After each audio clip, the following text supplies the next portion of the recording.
We often think there's just one way to do things, one way to run a company or a city or even to build technology. But what if that's not true? Today, we're going to look at some real-world systems that prove something pretty radical, that giving people power actually works way better than trying to control them. And that's really the core principle here.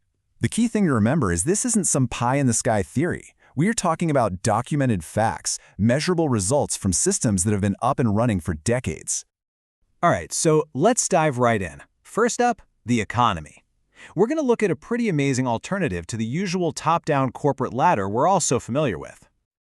So, let me introduce you to the Mondragon Corporation over in Spain.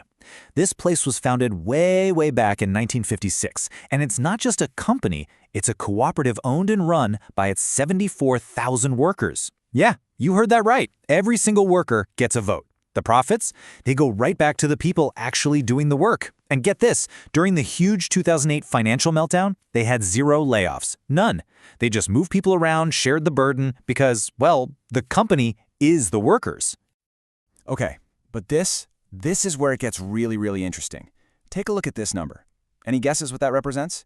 This is the absolute maximum pay gap between the top dog, the highest paid executive, and the person on the ground floor at Mondragon. Just 6 times. That's it. Now let's put that in perspective. Look at this comparison. At Mondragon, the CEO's pay is capped at 6 times. 6. In the US, the average CEO makes a mind-boggling 670 times what their average worker does. I mean, this isn't just about the money, right? It's a completely different way of thinking about who creates value and how wealth should be shared. Okay, so that's the economy. Let's shift gears now and see how this same idea applies to, of all things, how we run our cities. So back in 1989, this city in Brazil, Porto Alegre, tried something, well, kind of radical. They asked, what if we let people decide directly how their tax money gets spent? And the process was just brilliant in its simplicity. They held open meetings right there in the neighborhoods. People got to vote on what they needed most. Better roads, new schools, sanitation projects. And the best part? Every single project was tracked publicly, so everyone could see exactly where the money was going.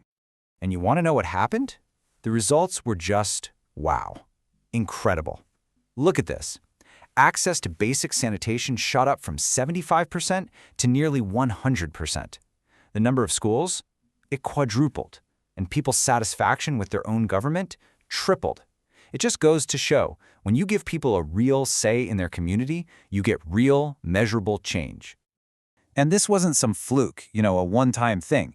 The model from Porto Alegre was so successful, it's now used in over 3,000 cities around the world. We're talking everything from tiny towns to huge places like New York City. It proves that empowering people to govern themselves isn't just a nice idea. It's a solution that actually works and can scale up. All right, so from City Hall, let's jump into the digital world.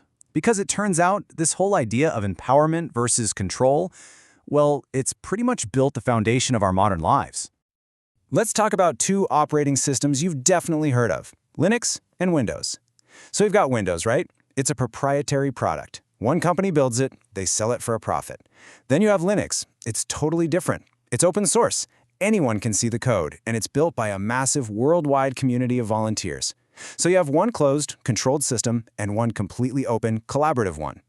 So, which one do you think is more successful? The answer might actually surprise you. Sure, a lot of us have Windows on our desktops, but that open, collaborative Linux model, it's quietly running the entire world. I'm talking 90% of the cloud, literally 100% of the world's top supercomputers, and it's the base for over 3 billion Android phones.